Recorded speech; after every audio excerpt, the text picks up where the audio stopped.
Hey, welcome to the Rocket and Raygun Awards 2021. I'm your host, Victor Lucas, with my co-host, Behr Safi. Baruti is in the house. How are you doing, my friend? It is such a pleasure to be here, Vic. The Rocket and Rayguns. I can't believe another year already has gone by, but it was another fantastic year of gaming. And it's so great to see your face again, too, and to spend some time with the EP family, talk about RPGs, fighting games, VR. PlayStation. Exciting. We've got a hot day today. There's a lot of really, really cool conversation that's going to happen about the games, about the biggest games of the year. And of course, we've got, Behr and I are going to go through everything, but we've got lots of contributors from around the industry. Many of you that are actually watching the show right now, and I see you in the chat. I see you, Sean Capri. I see you, JBJ Blaze. I see you, Magna Whirl. Thanks for the nice comments on my Spider-Man No Way Home review. Captain Quench is here. Good to see you, my friend. Enigma97, Real Hip Hop Dan. I got a first-time chat. I love first-time chats. Please pipe up. This is the best chat on the internet. These people know their games inside and out, and they always have a warm welcome and lots of wisdom to share with you guys. And this is from KBKFC, first time chat. Good to see you. My name is Goku is here. All right, you guys. Goku. Yes. Goku rocks. He's amazing. We've got lots in store for you today. Yes, we are going to count down and take a look at the best RPG games of 2021, the best fighting game of 2021. We know the winner there already. The best VR games and the best PlayStation games. But first, we've got a quick word from our sponsor. The Rocket and Raygun Awards are brought to you by the Gaming Stadium. They are Canada's leader in online esports tournament facilitation, and they've got tournaments happening every single weekend that you don't want to miss out on. You can find out all about them at tgs.gg. All right, Mr. Behr, I want to find out what's going on with you, and what are we seeing in the background there? What is happening? You have an arcade. You live in an arcade now. That's amazing. Vic, you said you wanted to talk about fighting games today. I brought you the fighting games today. All right. Well, these are Vulix arcade cabinets. I was talking to you earlier about rewiring them. They were wired all up for arcade for a standard cable system called JAMA. Yeah, a lot of your viewers are very smart with cabinets. They probably know exactly what that is. I had to rewire them because I wanted to run Dreamcast inside of them. Also, I wanted to play a bit of PS5 and PS4 through them. So they're just wired in to play a lot of console games. I got Brook boards inside of them, so they can plug it into literally any system and just work instantly. So a lot of fun. It was my birthday gift. At tournament arcade machines, my birthday gift for myf. I reached a milestone, turning into an old man, Vic. Yep. Don't point at me when you say that. Older than you. No. I was going to say I'm officially older than you. All right, you've been stuck at 25 right. for the last 25 years. So it's honestly it's gotten me, and I know this sounds really sad, but this has gotten me through this crazy year. Dude, seeing this every morning makes me so happy. Video games have saved our lives these last 2 years. I said that last year and in the Rocket and Rayguns, and it still holds true. Incredibly important. A phenomenal year, actually, for games. Everything, though, is good with you. Work, home, you guys are all doing good? I have nothing to complain about. Everyone's luckily been safe, healthy, and as you said it best, I feel like these last 2 years, video games really did save my life. Like the highlight of gaming for me this year, there were some phenomenal titles, which we'll get into a little later, but there were a lot of titles that I was just looking to play with my friends, and there was a lot of co-op gaming. I feel like that happened this year, particularly more than many previous years, because we just wanted to be together in one form or another. So we were just trying out various different multiplayer games, just whether or not they were good, just to spend time with one another. And I think for us, with mentally and as far as mental health goes, it really got me through this year. I don't know what I would do without that. I didn't put a multiplayer game award. Maybe I'll do that next year, but we did play a little Back 4 Blood, and we played a little Aliens Fire Team, and that was so much fun. They were crazy fun. We struggled with audio. We struggle with balancing the audio and live streaming that stuff, but we had a lot of fun. Don Fubar is here. Yes, good to see you, Foobs. Foobs is hosting tomorrow night, so he's going to be in the show tomorrow night. Thanks for joining us, Foobs. Okay, we are going to get to our first award, and it is the best role-playing game of 2021. Here's a look at the nominees.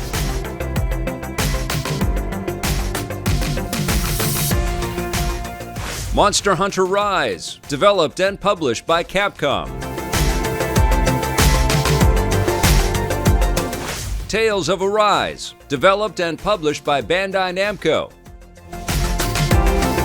Monster Hunter Stories 2: Wings of Ruin, developed by Capcom and Marvelous, and published by Capcom. Scarlet Nexus, developed and published by Bandai Namco. Shin Megami Tensei 5, developed by Atlus and published by Sega, Nintendo, and Atlus.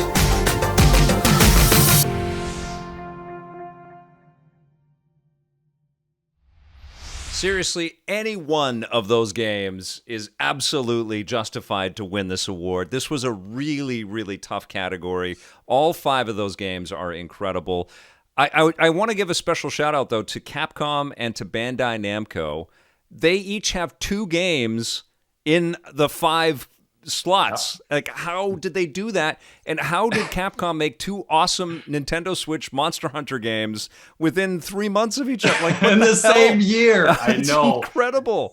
Vic, you know that I'm a Monster Hunter fanboy, so it's probably not good for me to input my opinion here. But yes, it is. Yeah, that's what you're here. Yeah, you have to really be proud of how far Capcom has come. I feel like their games, they've been killing it. You know, I always think back I call it the dark era of Capcom, where we were having the Resident Evil 6s, we were having the Street Fighter Cross Tekkens, and you know, even Marvel versus Capcom Infinite was the tail end of that. I feel like recently, man, they have been crushing it. You know, the Monster Hunter games have been good, the Resident Evil games have been good, and to even have the audacity to release 2 Monster Hunter games again, 3 months same apart, platform. For the same platform, shows how confident they are in this series, and shows how goddamn good the Monster Hunter series is. Yes, amazing. Yeah, word to that, man. And what was crazy is that they are different games, but they're both incredibly satisfying. I thought I was going to hate Stories. I thought it was going to be, you know, kind of a joke compared to Rise. And it was so glad you said that. Incredible. It was so much fun to play, and it was gorgeous. It was as gorgeous as Rise was in a different direction. But Rise, I think, it was such a huge standout. It was just such a gorgeous game on the Switch. It feels like an impossibility. But let's talk about these Bandai Namco games, because Scarlet Nexus was, a little bit like Astral Chain in some of its design. A little. You loved Astral Chain. Was that your game of the year, by the way? Yeah. A couple years ago, it was an incredible game. I still rave about Astral Chain. It was on sale. I hope some of you picked it up when it was on sale in the eShop. But yeah, Scarlet Nexus is really damn tight. Beautiful storytelling, beautiful visuals, absolutely gorgeous game. And I played a bunch of Tales of Arise on stream. I played it for hours and hours. And my name is Goku, is a huge Tales fan. He was guiding me through and helping me out with some strategy and some of the stuff there. And I was having, honestly, such an incredible time. It was so much fun to play. And every time I turned a corner in Tales of Arise, I was just gobsmacked by how beautiful it was and how flashy the combat was and how exciting the whole game was. But I couldn't believe, like, that was also a few months later we got Tales of Arise after Scarlet Nexus, and that they were both such killer experiences.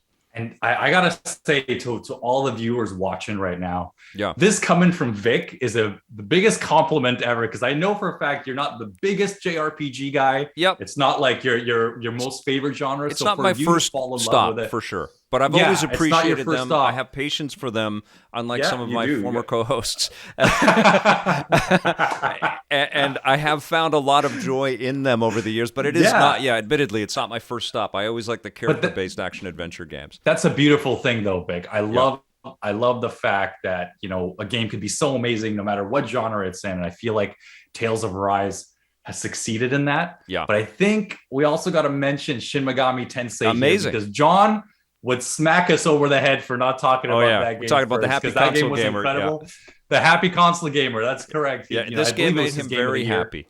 Yes, and it's hard to make John happy. I always call him the cranky old man now.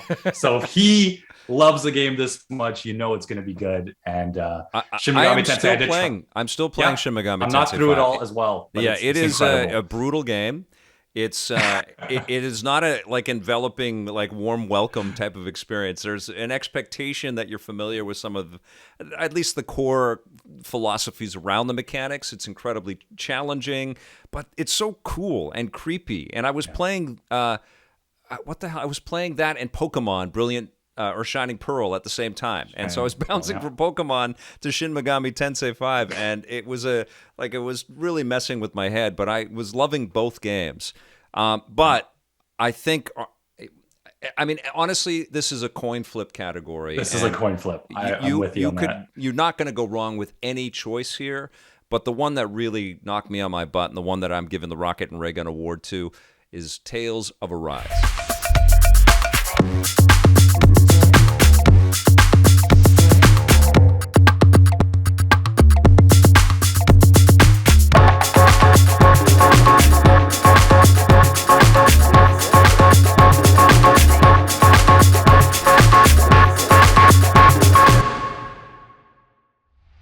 Okay, let's move on. And we have got, what I've done actually is I've reached out into the community, and I've reached out to the friends that we have across the media landscape, but also to our viewers. And I've asked people, what have you played the most in 2021? And we got some killer responses. Let's take a look at some of those right now.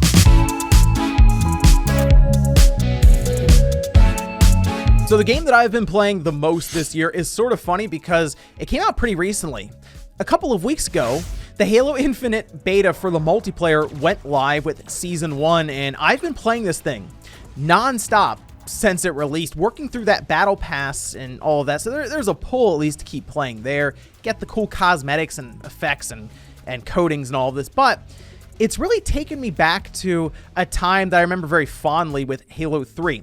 The gameplay in Halo Infinite for this multiplayer, this arena-style shooter, is very reminiscent of what I played back then in the Halo 3 days, jumping online with a bunch of friends each night and playing for hours on end. I mean, seriously, I've lost entire nights just about to Halo Infinite like I did back in the day with Halo 3. So I've racked up a ton of hours playing this, and based on what they are doing to add in more features, more playlists and rankings, I think I'll be playing this for quite a bit longer. My favorite indie game was easily Loop Hero. I loved the feel of it. It gave me some serious ogre battle vibes. The pixel art and the music and just the cool new mechanics that it brought along really appealed to me. I also really loved Bowser's Fury. I thought that like an open world game done with like those like singular kind of curated Mario challenges was a really interesting idea coming off of Mario Odyssey. It was actually kind of more my style of Mario game. Those would be by far the two that I liked the most this year. The game that I've been playing the most of in 2021 is a small indie title called Wildermyth.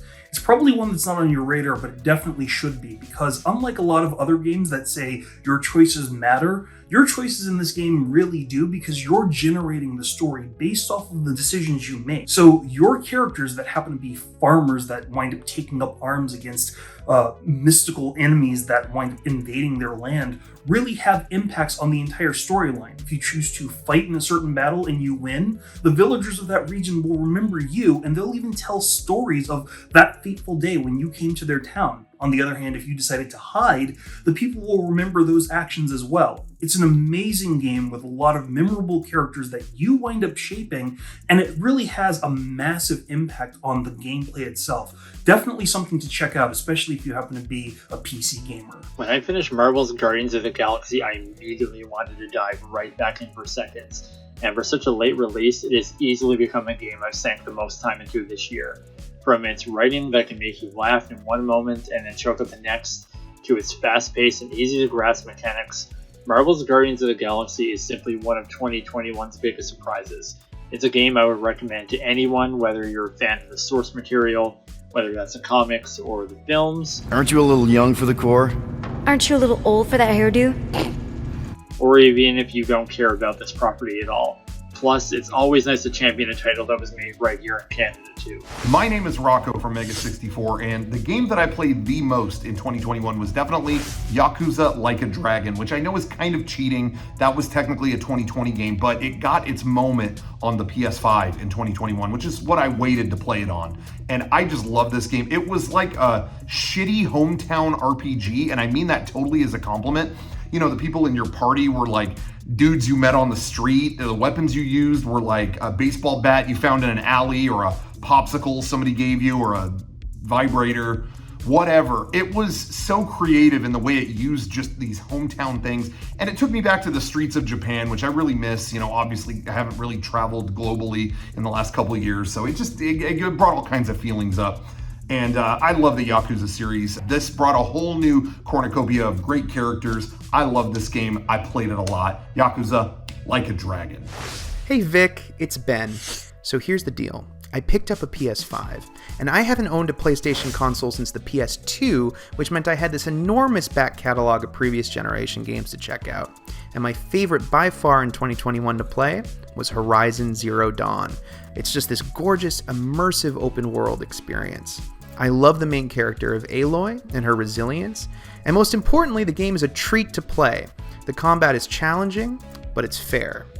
And there's also this incredible mystery at its center, one that involves our present world and how it impacts that future one. And then when you think it can't get any better, Lance Reddick shows up, and I love Lance Reddick just as much as you do. So Horizon Zero Dawn was my favorite game to play this year. I cannot wait for its sequel. Thank you so much to EPN for all you do, and I'll see you in 2022. What I've been playing this year the most for 2021 has been the Halo Master Chief Collection. I was PlayStation 4. I was heavy into PlayStation. I have played all the Halo games before. I needed a refresh, so I made the choice that I wanted to go through every single Halo game again. I played them all just so I could have a better grasp on what I was about to get into Halo Infinite, because it had been so long since I was in the world of Master Chief. For me, it's been Forza Horizon 5. I have played the living daylights out of that game. I love it. I love the open world. Graphically, it is gorgeous. The amount of cars that I have at my disposal is excellent, and the reward system that they have built in there for replay value from XP to unlocks, it is the game that I consistently go back to and play for an hour to 4 hours every single day. The game that I've been playing the most this year, Wrestling Empire. I've been playing it on the Switch, but it's also out on Steam for the PC.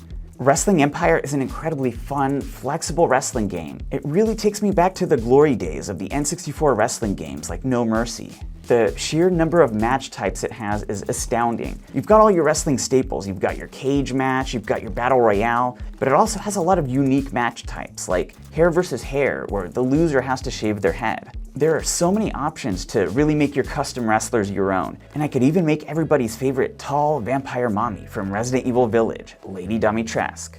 The career mode has so many creative and hilarious storylines to go through. You can have up to 30 wrestlers in the ring at once, and it's just sheer chaos. And if you have extra controllers, you could play with up to 4 friends. This game is a blast, and I could see myself playing it for years to come. Believe it or not, the game I spent the most time playing in 2021 was The Elder Scrolls V Skyrim. I got introduced to the modding scene behind Skyrim. There's this whole community of very talented creators who have added things like new weapons, new creatures, new quests to Skyrim, to this 10-year-old game. And I just fell down the rabbit hole. I added more than 800 different mods to my game, and it looked like something almost current gen, and it was full of creatures and characters and magic that I'd never seen before. And that was kind of the perfect thing for 2021. You know, it was a game that was familiar and comforting, and yet somehow new and exciting. So yeah, I may not have played all the games that were released in 2021 because I was spending a lot of time in Skyrim, but I got no regrets. There's just no such thing as too much Skyrim. What's going on, Vic? It's your boy, the 23rd Stallion with Level 857. The game I think of that I've played the most, I'm gonna go indie. I'm gonna go Cyber Shadow. As soon as I heard that trailer music, I picked it up the same day. Gives you that Ninja Gaiden vibe, but unlike Ninja Gaiden, you could actually learn techniques and moves and stuff like that. It's one of those games that forces you to get better. The soundtrack, like I just said, it's so good that you have to just keep playing it over and over. And I played it multiple times already, and that's definitely That's one of my favorites for this year, easily. Cyber Shadow. If you don't have it, get it!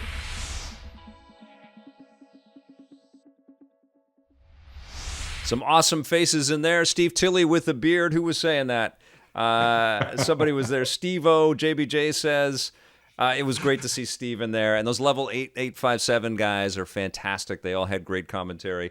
I loved the shout out for Cyber Shadow. That's a wonderful game. And Chris in Color, you impressed me like crazy with your full-on edit and all your production in there. And you've gifted a sub to EPN's community. You are incredible. Thank you so much. That's amazing. All right. We're moving on to our next category, and this one actually, it's pretty easy to pick because there was really only one contender, and that is Guilty Gear Strive for our best fighting game of 2021.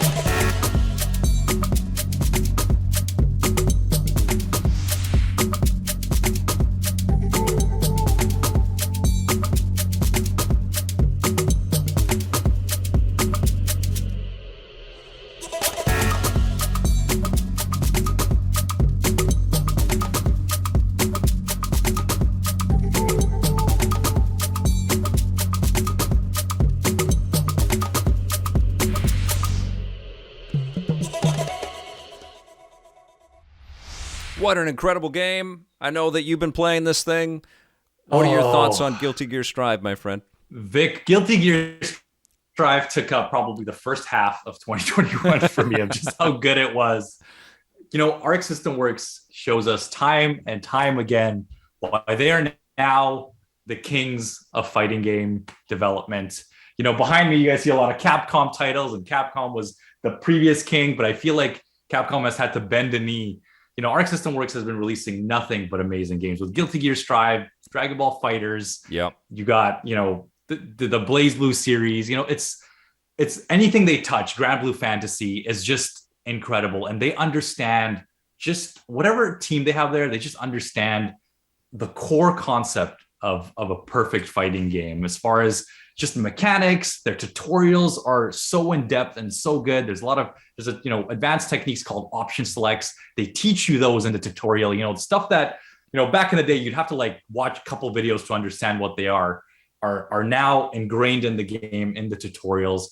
Incredible game. Had rollback netcode, which is a netcode system that all fighting game players want. And I think that really led to the success of Strive as well. Yep. The netcode was so good. You were able to play with people in Japan very smoothly. And, you know, most fighting games have delay-based netcode, and I feel like Arc System Works is now embracing this new rollback system. So they're breaking the laws of physics, basically. They are breaking the laws of physics. Actually, if you watch a video, for any of you guys who are interested, to watch a video on how rollback netcode works, it is very interesting. Actually, it's really cool. The new League of Legends fighting game. It's their you're sending data at faster than the speed of light in a lot of ways. You're anticipating stuff, which is incredible. Yeah, exactly. It is anticipating. It's actually anticipating all the possibilities that can happen in the next frame instantly. It's incredible, and it's incredible. I mean, that is the future of game streaming in general. This is the big hiccup right now because the physicists and engineers that work at companies like Stadia can't figure out how to, you know, completely suppress the lag that is inherent in streaming stuff over the internet.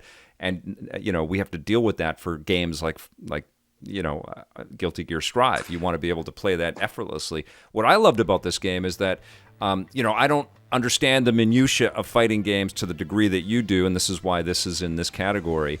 But I appreciate the beauty of the game and how it effortlessly moves from this gorgeous three-dimensional anime flavor, which I think they picked up a lot of lessons on when they worked on Dragon Ball Fighters, and it carried over to Guilty Gear. So taking characters that we've seen from the franchise, bringing them into these gorgeous 3D anime models, and moving from a full anime kind of production into a fighting space in a fluid, beautiful animation. It's just absolutely incredible.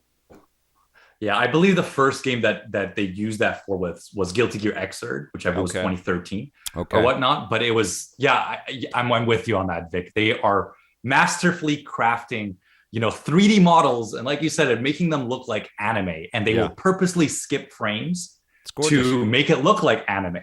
Yeah. So I mean, they purposely don't make a lot of animation smooth, and because they know that anime is hand drawn, so they've just broken it another down level to the minutiae. Yes. It's another level. It's another level, and it's not only gorgeous visually, but just again, as I was saying, just mechanics wise, they just know how to put it all together. I also love any other developer wants to make a good fighting game, they got to go to ArcSys. Well, and it does feel like the baton was kind of passed from what Capcom did with Street Fighter 4, which had a very cool anime look as well. And it's like, this is the next level of that. But I also love their ranking system, that kind of, traveling through the 2D world and being able to communicate with everybody. It's so cool and cute and, smart. And there's just so many layers. What's interesting, as I was putting the footage together for our little package to celebrate them, they were showing this thing off in 2019.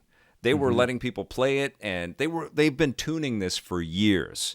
And they're still adding a bunch of new content. I get press releases from their PR company like every month that new stuff is coming all the time for this thing. And I'm sure it's huge on the esports circuit now too. It is, it's growing. I believe they have their own tour. Obviously things are slowed down due to the pandemic, but absolutely incredible, Vic. So you agree with my winner? It wasn't, Nickelodeon it wasn't All-Stars. a hard year, but hey, don't sleep on Nickelodeon All Stars. But Guilty Gear Strive, even if there was some competition, I just don't see how many fighting games they would crush them. Totally. And this game's gonna get supported for years to come. If it's anything like their previous games, like you said, they're going to have DLC, I would say, for another 4 or 5 years for this thing. So it's never too late to jump on. Yeah, it's essential. If you're a fighting game fan, you got to check this one out for sure. Okay, we are going to move over to virtual reality, and I actually reached out to a couple of huge fans of virtual reality to get their thoughts on the best games of 2021. Let's hear from them.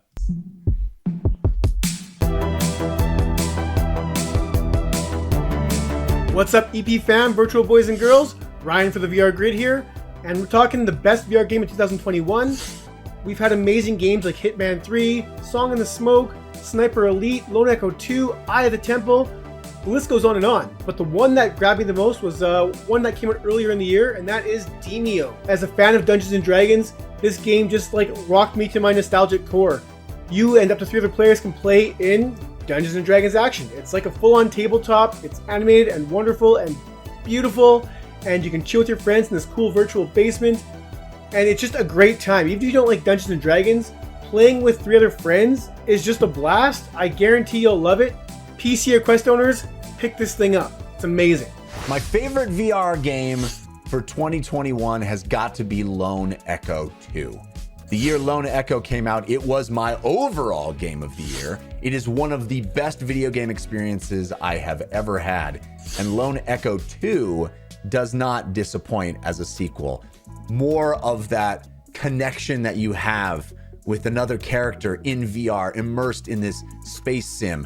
Another experience of feeling weightless and that wonderful kinetic movement pushing off the sides of things, floating weightless through space inside the space station, and new interesting ways to challenge you without killing anything.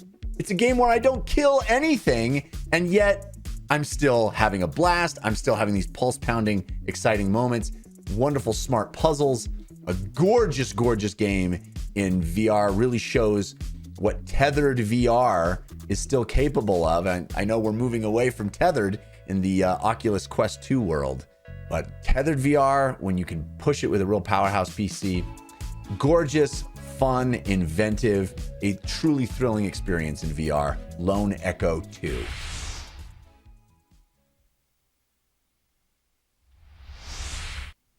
Thank you, Jeff Cannata and VR Grid. Great to hear from you guys. Excellent insight, as always. Love seeing Jeff in our stuff as well. He's such a wonderful dude.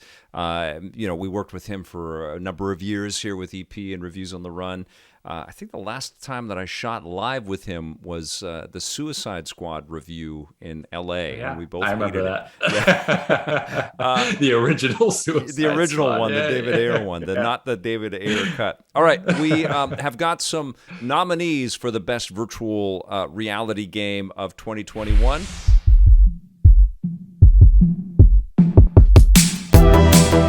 Resident Evil 4, developed by Armature and Capcom, published by Capcom and Oculus. Demeo, developed and published by Resolution Games. Lucky's Tale, developed and published by Playful Corp.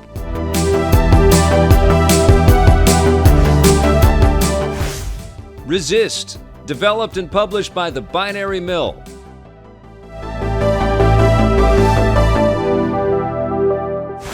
Lone Echo 2, developed by Ready at Dawn and published by Oculus Studios.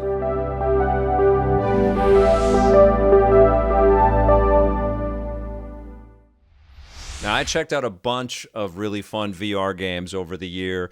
Kind of in a condensed format, though, because I've been so busy with editing and with, just covering all of the flat screen stuff out there. But I ran my nominees by VR Grid, and I got a thumbs up from him. So, that's authentic, right? That's what he focuses on over with VR Grid. But what Jeff Cannata said about the tethered sort of horsepower of VR still exists for sure. And Lone Echo 2, which is one of our nominees, definitely shows that off. It's, kind of another level. The horsepower is there and the immersion is there. But tetherless absolutely is the way for VR to go. The ease of jumping into a different world like Resident Evil 4 or any of the games, any of our nominees, when you put it on and not have to fuss about and think about anything. I don't know if you've picked up an Oculus Quest 2. Have you made the jump to that? I don't have one. I've got to try it. And you know what? The hype is real because I didn't expect it to be that much of a difference. I feel like when I would use my PSVR, I would, tuck the cables nicely. But having that freedom, just means you can go anywhere in your house that has the most amount of space. You're not really tied to the cable. And it's revolutionary. Like, we need tetherless VR to obviously be the future, and it will be the future. I think so. I think so. Whether it's wirelessly sending the data from a computer to the headset, or it's all built into the headset, I believe that as well. Oculus Quest 2 is a pretty phenomenal piece of hardware. Even though it's outgunned and we know there's better stuff out there and better stuff coming, it's still pretty remarkable. I was really happy to see Lucky's Tale come to the Oculus Quest VR, to the Oculus Quest 2.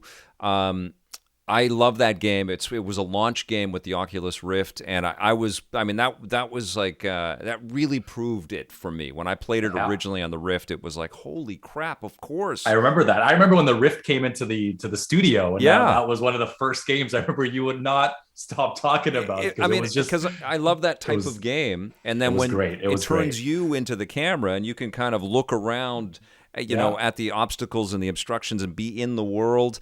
The Moss game for PlayStation VR has done that as well. But Astrobot as well. Astrobot for sure. Absolutely. Great. Yeah. And I think, Lucky's Tale's kind of been at that pedigree, but it's been hampered by having to be stuck to tethered. And in the last couple of months, I've been asking for since the first Quest came out, when is Lucky's Tale going to be on Quest? And now it is. And even though it's an old game, it's still incredibly viable and valid and super fun, and that's why it's one of our nominees. Demeo is also an exceptional game. You heard VR Grid talking about it in our little piece there. It's the chance to play multiplayer Dungeons and Dragons, across a table and rolling die, and but it's all animated and wonderful, and you can move all the little miniatures and stuff around. That is an incredible piece of software. I really enjoyed that. Resist was something that I just tried like 2 weeks ago for the first time, and I put the headset on, and I thought, okay, all right, it's kind of like Robo Recall or some of the other shooter type games. It's kind of a barren city. Let's see where this goes. And the first mission, they have you doing like a window washing surveillance thing, and so you go up this building, go up and up and up, and then the motor stops on one of the window washer elevators that you're on, and you have to leap to another thing. But it's like 40 feet away, and the guy in your earpiece is saying, "Don't worry, you have hover boots. You can make that jump." And I went, "Okay, I'll try it." And I pressed the jump button, and I shot into the sky with my hover boots, and I like sailed right over the thing, and I just fell to my death, and I was like, my hands got sweaty. I was like, holy crap, I am dying. I was so scared. I thought you were going to say you jumped in real life. I was like, I hope you're all right. No, I was okay, but yeah, my heart started, I was like instantly like terrified. Awesome. But then the game opens up, and you know what it is? It's a Spider-Man shooter. You have the ability to web swing through a city and shoot at targets and do all of it's incredible. It's such a great idea. It, you know, incorporating that mobility in a really easy to kind of play way. It really knocked me on my butt, you know, literally and figuratively. It's just a gorgeous game. But I think everybody can probably predict what the winner is this year. I've raved about it on the show already, but Resident Evil 4 should not have been so good in virtual reality. I agree. But I've only tried 2 games. I've tried 2 games on this list. Yeah. But I can already know that Resident Evil 4 it's insane. It was insane. Was incredible. Such a smart call from Oculus to get a developer to publish it for their system, and working with Capcom in that collaboration.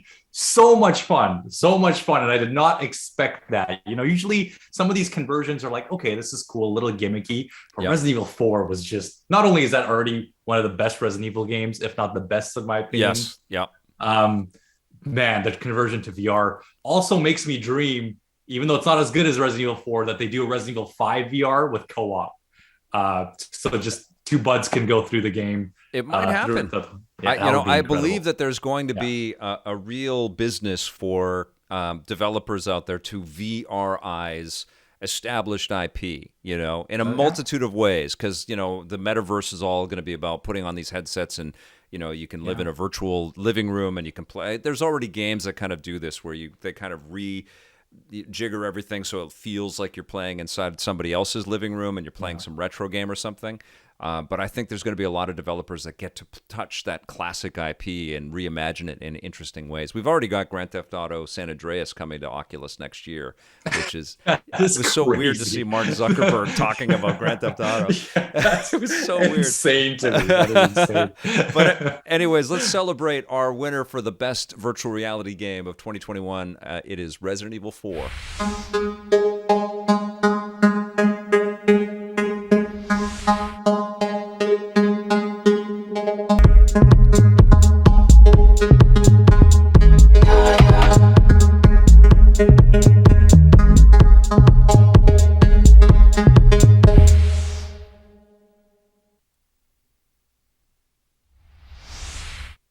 Oh, an incredible game. So good.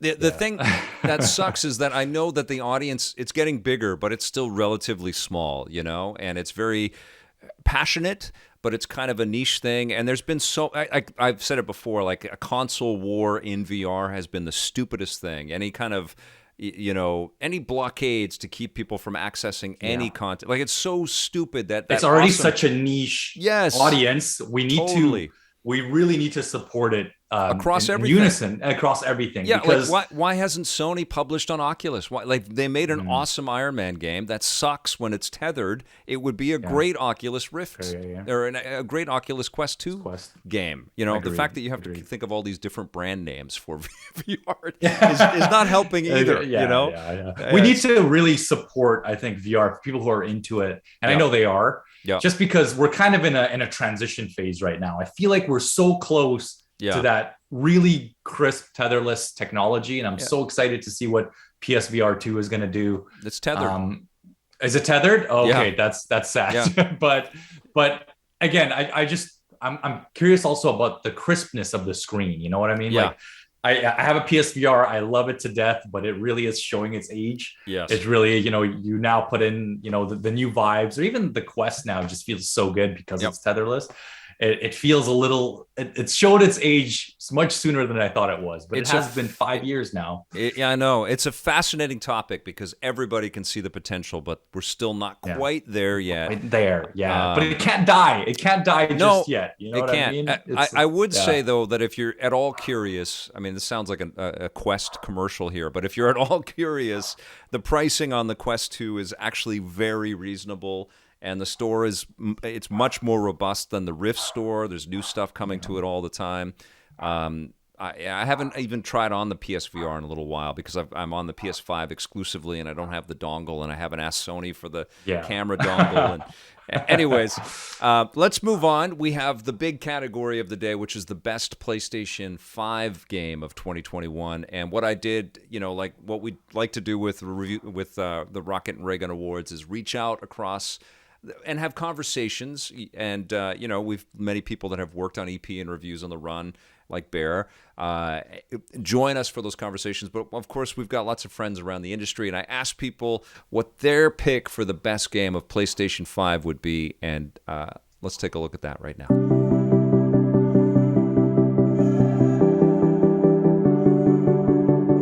Okay, it's time for the PlayStation Game of the Year, and this time I'm going with Housemarque's Returnal. And this comes down to the sheer replayability of its design combined with the satisfying mechanics. This combination of arcade-style Housemarque action alongside rogue and Souls-like elements works surprisingly well. I've been playing Returnal off and on since its release and continue to be amazed by what the team has delivered here. It's also a technical showpiece for PlayStation 5 with hugely impressive particles and lighting, all running at 60 frames per second. It's absolutely worth checking out, and it's definitely so much fun to play. So yeah, that's my game of the year for the PlayStation. Yo, Vic, my dude, showing mad love to Electric Playground always and forever. You know what I'm saying? It's the GOAT of the game, HipHopGamer, Hot 97 Logitech GAMD. Now listen to me, man. PlayStation Game of the Year. My personal PlayStation Game of the Year is Ratchet and Clank Rift Apart. Period. There's no game. To me, this is the best game ever made, period. And what I mean by that, I'm talking about graphics, gameplay, voice acting, sound, design, environment. Like, I never seen an entire project come together the way Insomniac Games put Ratchet and Clank together. And y'all know how I feel about graphics and just next generation. Like, this PS5, this is a game that shows off what PS5 can do when a game is made only for PS5 and the focus is solely on PS5. And for us to get that, like, out the gate, come on, B, you kidding me? Yeah, son. Yeah, Ratchet and Clank, man. That joint was amazing. Ratchet, Rivet, like everything, yo. Come on, man. Game of the Year. The fact that I didn't win no awards at the Game Awards is suspect. Like, I'm gonna speak about that too, because like, congratulations to all the winners always. You know, it's the industry. But come on, B. Ratchet and Clank wins nothing, yet it's the best representation of gaming that we got. Something ain't right there, B. But you know what it is. You know what I'm saying? Ratchet and Clank all day. Let's get it. God, it's actually very difficult for me to pick a PlayStation Game of the Year this year because I think it has been fantastic 2021, what with Returnal, Cannata, Ratchet & Clank, but my vote has to go to Deathloop. I could wax lyrical about why I think Deathloop is one of the best games ever made, but I think in terms of playing it on PlayStation, there were some really nice integrations with the DualSense controller, in particular when Juliana was sort of yelling at you over speakers and that was coming through the controller, as well as how the haptic feedback worked whenever your gun would jam, and when you were running around everywhere. I thought it felt really good to play. Also playing on PlayStation, it looked really nice, loaded in really fast. That's why it's my PlayStation Game of the Year. My pick for the PlayStation Game of 2021 has to be Returnal. It is one that you probably all know very well. It is a roguelite third-person action shooter that takes place in space, where you play as Celine and you're going through the motions of going through the planet of Atropos, and you're going through the biomes over and over again to finally try and get to the end. And it caught me off guard. You know, I love Housemarque Studios, but they've never made something of this scope and volume. And this being their first quote-unquote AAA game, and it being their first game being published as PlayStation Studios, it's a game that I think means a lot to the studio and means a lot for the first year of the PlayStation 5, and means a lot just as a really good AAA roguelite, which you don't see very often. It is an addicting game. It is a beautiful game. The visuals are off the chain. I absolutely love the tentacle creatures and the effects you see on screen with the bullet hell mechanics and all that stuff. I think it is a very flashy, very good looking, very beautiful game. But mechanically, it was also just a a joy to get into. It was a joy to die over and over again. It took me like 30 hours to beat that game, which is way longer than I think it's supposed to take to beat that game. But I got heavy into it. I got addicted to it, and I couldn't stop playing until I beat it. And so that is my pick for the PlayStation Game of the Year. Best PlayStation game of 2021 is Ratchet & Clank Rift Apart. This is a game that brings back these classic and beloved characters and IP to do something new and fun with its Rift/Portal system. But what it really does is take advantage of the PlayStation 5 hardware in a big important way. It offers ray tracing with its high fidelity mode, it offers a higher frame rate with its performance mode, and it sets a baseline for what we should expect from PlayStation exclusives going forward. It's an easy recommendation. What's going on, Vic? It's ALG857, and my PlayStation Game of the Year has to go to, hands down, Returnal. Now this game, for anybody who knows Level 857 and me, they know already I'm not a big fan of roguelike games, but this is something special. Everything from the zero loading times to the freaking music, the atmosphere, tight gameplay, and the storyline that just intriguing enough to keep you playing. Oh, it's amazing. And speaking of playing, I can't stop playing this freaking game. This thing is awesome. You die a lot, yeah. But I can't stop playing. My pick for PlayStation Game of the Year is Cannata Bridge of Spirits. I am completely wowed by what Ember Labs was able to accomplish with their very first game. Them winning Best Debut and Best Indie at the Game Awards is such a perfect response to the amazing work that they did with this debut title. I can't believe this is the first game they ever made. I can't believe this is an indie game. It looks fantastic. It feels fantastic. And the only thing that I can't wait for more is whatever they do in the sequel. I can't even imagine what a little more budget and a little more push can give the talented team over there. There's truly something special here, and it is unlike anything I have ever seen. My PlayStation Game of the Year is Ratchet & Clank Rift Apart. It's just so jolly, such a delight. It's blockbuster gaming at its best, and it used the DualSense to great effect. That's one of the big selling points of PlayStation 5 is the DualSense kind of separating itself from the other competition, and I thought Rift Apart did it really well.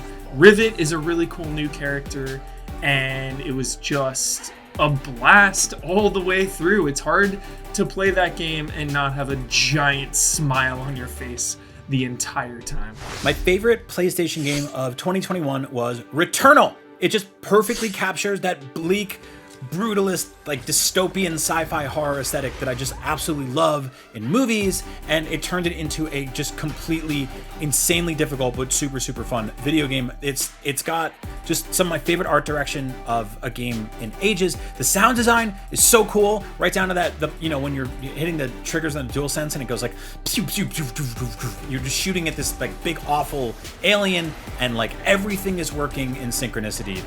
The audio, the visuals, the DualSense features, the rumble. I love all of it. I love this game so much, and I love watching Housemarque grow and evolve as a studio. So congrats to them. Returnal kicks ass. Please keep making more games like that.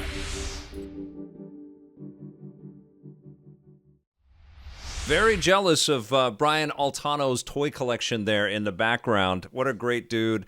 It's so amazing to receive all of this information from people, all of these different video clips and everything.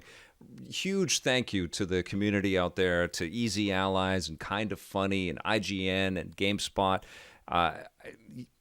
It's just incredible people, and they all had wonderful insight to add. It's been a real treat to edit this stuff, HipHopGamer was awesome. He's so passionate about Ratchet & Clank. I love all of this stuff. It's really fun to see. And I haven't seen these folks in person in 2 years, so it's really awesome that they all stepped up and delivered that stuff. Thank you, everybody that did that. Really nice stuff. It's so nice to hear everyone's voices, the different opinions. You can see the different games everyone loves. And, that's, for me, that's the beauty. I love seeing people's passions and things that I'm not as interested in, but it's beautiful. And I think that the format that you have here is something we kind of need during this year as well, this time. Because it feels like we're all kind of coming together. Totally. And I feel like there's a lot of brands, and ultimately every like media brand and website and podcast and video YouTuber, everybody kind of comes up with their best picks. But they're all excellent. It's not really a competition about, like, honestly, that these games really should be pitted against each other. It's to celebrate them all. And in this kind of conversational way, it's not just a brand, it's a person that works with the brand being able to, articulate their passions and what really sort of, enticed them and made them happy this year. I had a blast cutting all that stuff, and I have to tell you guys, I got the Huawei MateView GT monitor in for the Rocket and Ray Guns, and I'll have some further thoughts. I haven't been able to play on it, but I cannot believe how awesome it is to edit on this giant widescreen monitor. It has been really, really great. Okay, we are going to look at our nominees for the best PlayStation 5 game.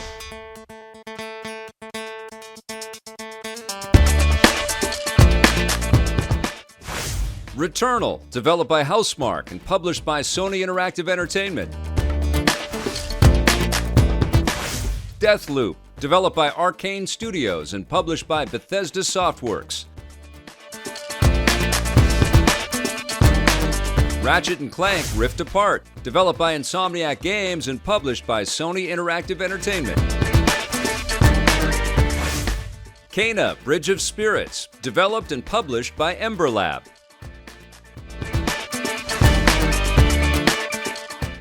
Resident Evil Village, developed and published by Capcom.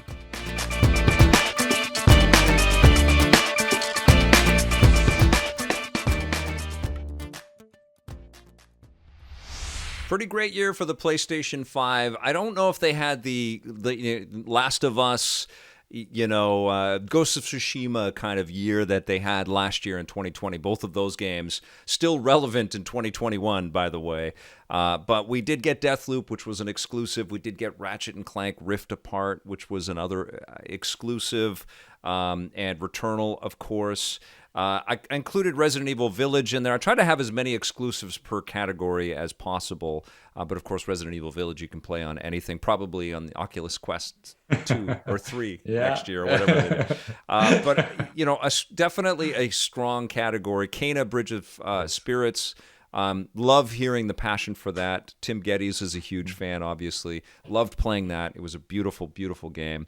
But, out of that collection, what excited you the most? Well, Vic, you gotta, let's talk about the success story with Arcane first, with Deathloop. I feel like Dishonored 2 in 2016, because that was such a packed year, really kind of went under the radar. I really enjoyed Dishonored 2. I just feel like they didn't get the flowers. They didn't get the props that they deserved. The first Dishonored was our Rocket and Raygun Award winner when it came out, and then Dishonored and the first Dishonored got a lot of love, which was great. But I feel like with the second game, they just did not get that same praise. But with Deathloop, incredible game. I thought they nailed it out of the park. I was so happy to see all the 10 out of 10 ratings for this game. Just really, they showed what they are able to do. They showed their potential, and that's totally a title. Depending, this is a tight nominee category, right? Any of these games could be your favorite, 100%, depending on what's more your style. Yes, and Deathloop is incredible, but you have to give it to Housemarque and Returnal. Yes, that game did something absolutely new, and it took in my opinion, a really big risk. They took a twin stick shooter, turned it into a third person AAA game. And it blew my mind, Vic. I've not had a game in a long time that I was so hooked and so addicted to. I remember getting my second vaccine shot, and I was kind of tired and out of it, and I sat on my couch. And I did not stop playing for 2 days straight, to the point where my back started hurting. Right, this is how old of a man I'm turning into. That my brother, who's an RMT, I had to call him. I'm like, listen, this is embarrassing. I played this one game called Returnal all day, and I need you to fix my back. And luckily, he did.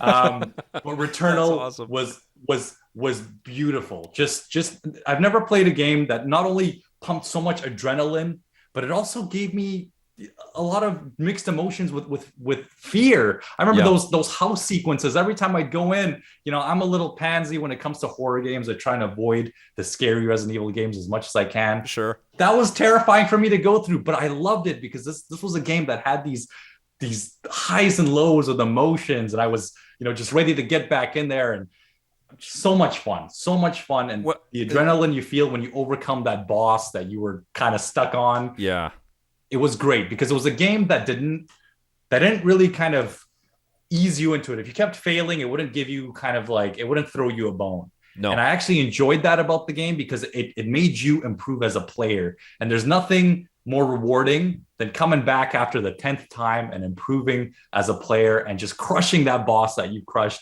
And again, I can keep going on about this. No, I agree with you. Incredible title. It's an insane title, and it has its roots in plopping a quarter into an arcade machine and seeing how long you could play off of that quarter, which is what Housemarque has always done. And they collaborated with Eugene Jarvis on a game a couple of years ago. These guys have totally got that down, and they brought that into. So they brought that Twitch gameplay, and then they layered on this atmosphere. Brian ALtano said it beautifully, this kind of brutalist sci-fi kind of alien, Ridley Scott alien kind of vibe to it. Absolutely. So creepy and eerie and mysterious and inviting. It's almost like a mature Metroid in a way. It's like taking the sort of dread of Metroid, not Metroid Dread, but the eeriness of Metroid. The eeriness, and going further with it, which was really, really compelling. But at the core of it is just this very, very familiar, twitchy, super easy to understand what you got to do type of arcade gameplay, which is wonderful. You could say a little bit of that with Ratchet and Clank Rift Apart, and then all the new mechanics of being able to flip from world to world and stuff. There was, an interesting correlation jumping from Returnal to Ratchet, because that's kind of how the games came to me through the course of the year. And Ratchet was comfort food gaming. It was really easy to escape into that world and marvel at the production quality and the professionalism of the finished game. Wonderful, a little less controller throwing than Returnal. So it was a nice change of pace. I absolutely agree with you. Yeah, but Ratchet for me just didn't do enough of anything new. It didn't shock me. I didn't shock, and it was incredible. I don't want to downplay the game at all. I had a fantastic time with it. I think I have a little bit more actually love for the 2016 Ratchet game, I guess, because that one shocked me about. I'm totally with you on that. I don't. That's so weird. I haven't heard that from anybody else out there. That 2016 PlayStation 4 Ratchet game, which you get on the PS5 as part of the PS Plus. If you have PS Plus, you get it as part of the package there. That was so good. That reimagining of the first game. And then Resident Evil Village was also an exceptional experience, really beautifully put together with lots of variety and terrifying and creepy and just flat out weird, like really weird sequences that were fun to play. I had a great time with Resident Evil Village. Yeah, I just gotta mention this. Like I did confess how scared I am of horror games. I watched my friend Rattel, he's crazy into horror games. Yeah, I watched him live because it was during the pandemic. Yeah, play through the entire thing. I remember staying up. He's fantastic at those games. So he beat it all in one run, and I think he only died like 2 or 3 times. But I just want to give a huge kudos because again, what I stated earlier, Capcom has brought back Resident Evil. They've brought it back, and I feel like it's at an all-time high now, and I'm so excited to see where the series continues to grow, because I feel like we were very close to losing the Resident Evil franchise. Not maybe, obviously would be spin-off games, but I feel like Resident Evil 6 was starting to get so rough and there were all these terrible spin-off games with the Operation Raccoon Cities, and just the franchise was going through a really rough period, and I'm so grateful. I'm so grateful to see it back in the forefront. They're killing it. They're killing it. And Cannata, Bridge of Spirits from Ember Lab was also just an exceptional, beautiful escape with, roots in kind of, classic third-person action-adventure games and platformers, like stuff you'd see from Rare or Nintendo or some PlayStation 2 type stuff, but embellished with this beautiful storytelling, this filmmaker's kind of sensibility. It was really a sumptuous, gorgeous escape. I really loved it. But I'm with you, man. Returnal is the best PlayStation 5 game of 2021. Let's celebrate that a little bit.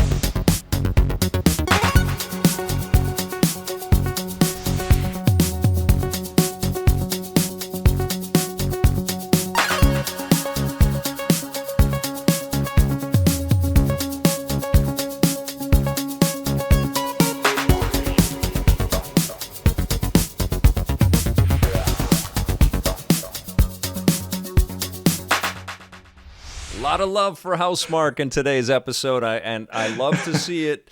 It's I apologize if I laughed during that segment. Fubar just said that HipHopGamer is going to come to my house and smack me.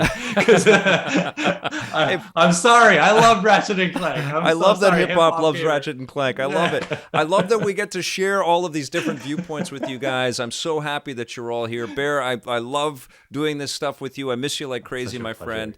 This is always so much fun. You always teach me a lot. You know, you are an old soul. I don't teach you anything, Vic. I'm an old soul by heart. I appreciate that. Yeah. I guess that's a compliment. You're a young man with a lot of wisdom. With a lot of wisdom. Yes, you're great. Like Benjamin Button disease or something. I don't know. Yeah, totally.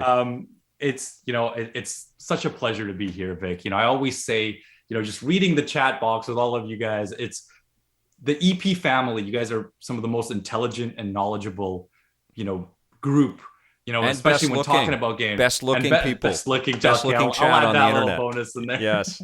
But, you know, I've done a lot of podcasts and I've been guests at a few shows, but the knowledge that you know, your family here at EP has is just incredible. I'm always so amazed with all you guys too. So it's great to have you here, my friend.